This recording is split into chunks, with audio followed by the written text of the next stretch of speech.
Hi everybody, it's Steve, and it might be a tad bit chilly to be out here in shorts, but I'm trying to enjoy the world. So I'm just taking that risk. Anyway, it is April 8th. Sorry. What day is it? I really gotta get these dates down. It's kind of prevalent to this channel.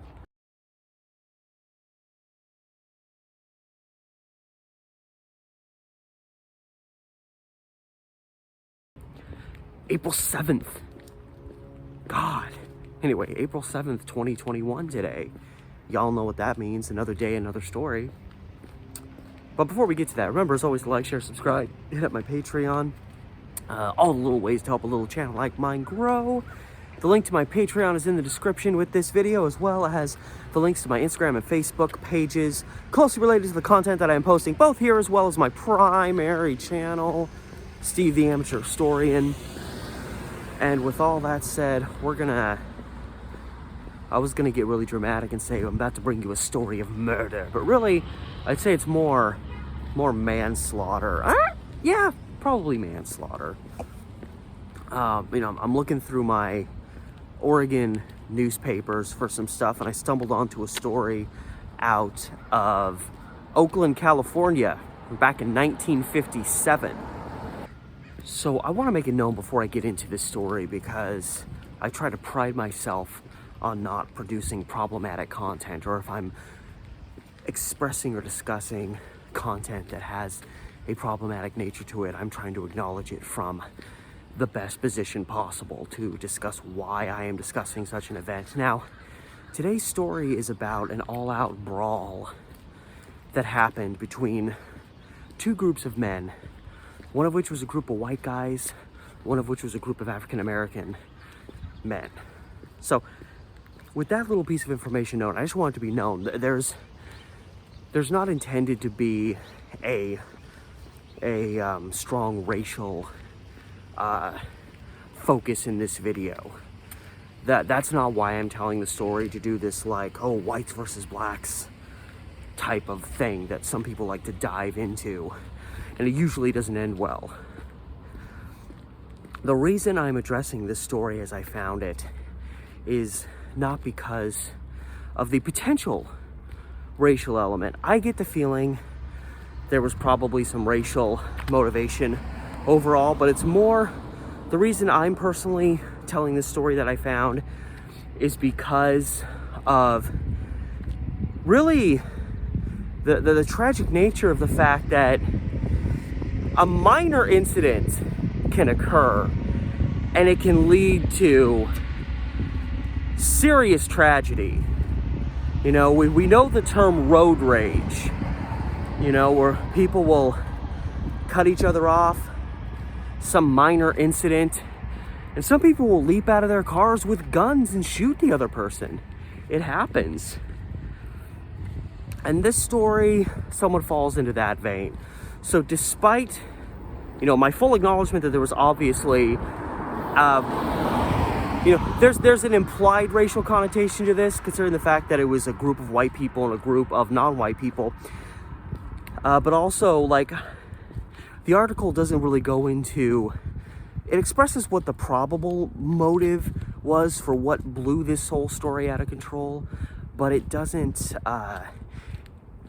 provide certain details that I think might better bear out what exactly happened. I have a feeling the story probably conveniently left some details out, and I will get to that as I tell the story. So this story was posted in an Oregon newspaper on April 7th, it was posted April 8th, 1957, but it was an article dated April 7th, so it still qualifies as today, about this incident that happened in Oakland, California.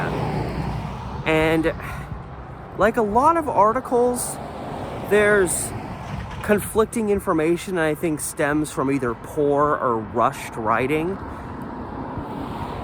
But there was a white guy, I'm just going to use their last names because there was a lot of names getting thrown around. There was a white man whose last name was Kaiser, and an African-American man whose name was Johnson. Now, this article both implies that this incident happened at Kaiser's house at first, and then later on implies it happened at Johnson's house. Now, it references it being at Johnson's house more, so maybe they just miswrote when they implied that it happened at Kaiser's house. So, in retelling of the story, I'm just going to go with the idea that this happened in front of Mr. Johnson's home.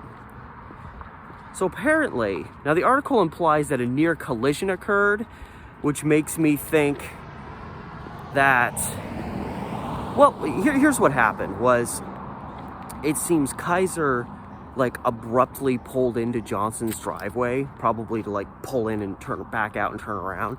And you know, a lot of people already get mad when people use their driveways as turnarounds. I've never understood it, unless it's like a super, like it happens 30 times a day and you're just sick of seeing people pulling in your driveway, but people get way too pissed about that stuff. But anyway, the fact that the article references a near collision happening makes me think that Johnson had just gotten into his car, was about to back out, and then Kaiser abruptly pulled in and they almost crashed into each other. So this little incident, this instigated an argument between the two men. Johnson gets out of his car like, "You almost hit me. What are you doing whipping into my driveway?" Kaiser gets out of his car and is like, "I'm just trying to turn around. Why don't you calm down?" And, you know, an argument ensues. But here's the crazy part is, you know, they don't just yell at each other for a while and then Kaiser, you know, gives him the finger, gets in his car and speeds away. Or, you know, he speeds off and then Johnson speeds after him because he wants to fight a little more. At the height of their argument, and who knows what they're saying to each other, but I get the feeling, because of how this fight escalated to the points that it did, you know, I almost wonder if Kaiser, the white guy, was maybe throwing some racial slurs, racial expletives in the direction of Johnson, and that may have elevated things. It's entirely possible. It's not mentioned in the article, so I certainly can't say for certain, yeah, that happened, but I get the vibe that that happened. So finally Kaiser says, "You know, I'm gonna go get some friends of mine and I'll be back." Like, he's gonna get his crew together and he's gonna come back and like square off with this guy in front of his own house. And so very quickly, this little brush up between these two guys over a guy whipping into a guy's driveway too quickly is rapidly escalating, and Kaiser does in fact leave, and he goes, you know, a short distance away and he starts recruiting people. He actually, the article, like, he recruited the so-and-so brothers. There was two guys that were brothers that he found, and he brought them along with some other guys. They're all white, you know. Get this group of racists together. We're gonna go back to this guy's house and mess with them. But before Kaiser leaves, Johnson says, "Oh, trust me, I'm gonna gather up some friends of my own." So it's like they fully know what the other's gonna do, and they both depart the home. Why is there always so much freaking construction? So it's just, these two guys both leave the area, recruit some friends, and then report back to the front of Johnson's home. It's so strangely like organized in a way. And like, Kaiser shows up with his boys, Johnson shows up with his, and all freaking hell breaks loose. So, some of them have, you know, some have got knives, some have got baseball bats. Some guys are just, you know, beating at people with beer bottles or smashing the beer bottles and slashing and trying to cut at each other.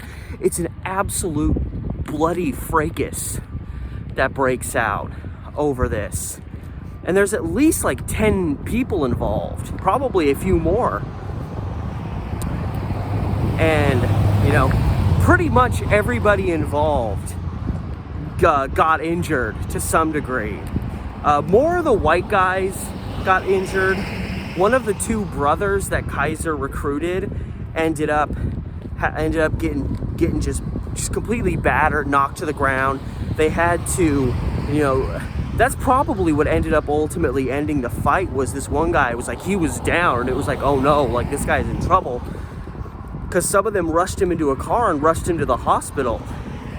So I get the feeling probably at that point, that was maybe when the fighting started dying down. Obviously police reported to the scene, because probably neighbors were like, there's just a bunch of people just knifing and bat swinging at each other. I don't know what happened. Like, everything was fine, all of a sudden all these guys showed up and stuff. Could you imagine being a neighbor, especially if you didn't see the initial encounter between Kaiser and Johnson? You just are at home, and then you look out your window, and all of a sudden just like 10, 12 guys show up and just start beating and knifing each other. So one of the brothers that got beat up real bad was rushed to the hospital and tragically passed away. So there was one actual death in all of this. And here's the thing is, you know, when you've got so many people fighting and it's just chaotic and who knows who's hitting or stabbing who, and you have, like, you know, all parties involved willingly got involved. Kaiser and Johnson were both willing to get groups together, and all the people that they brought back were willing to come back and fight this out.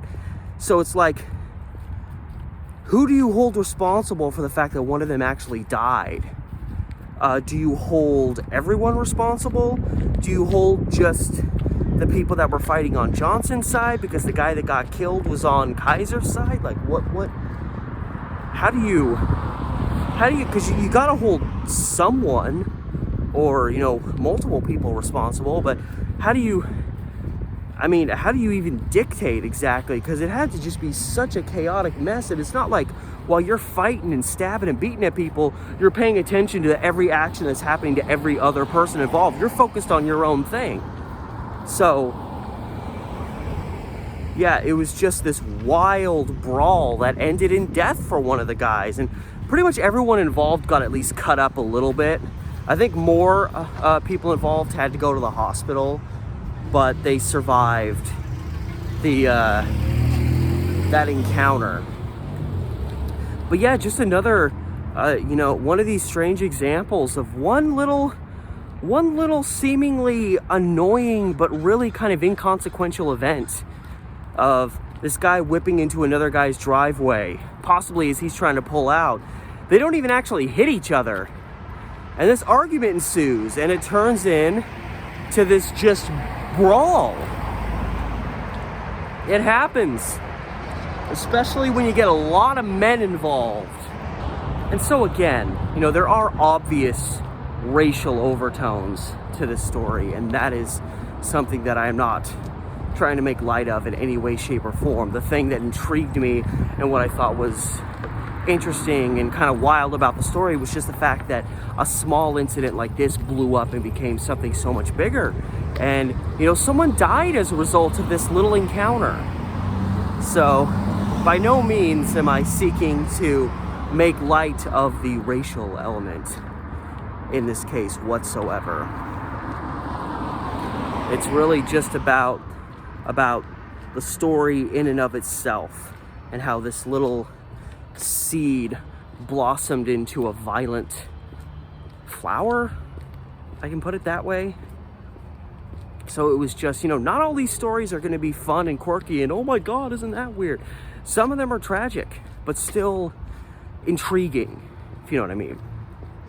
So I'd like to thank you, as always, so much for watching today's video. If you want to help my channel grow, help it blossom, well, like a flower, remember to like, share, subscribe, hit up my Patreon if you want to help me out there.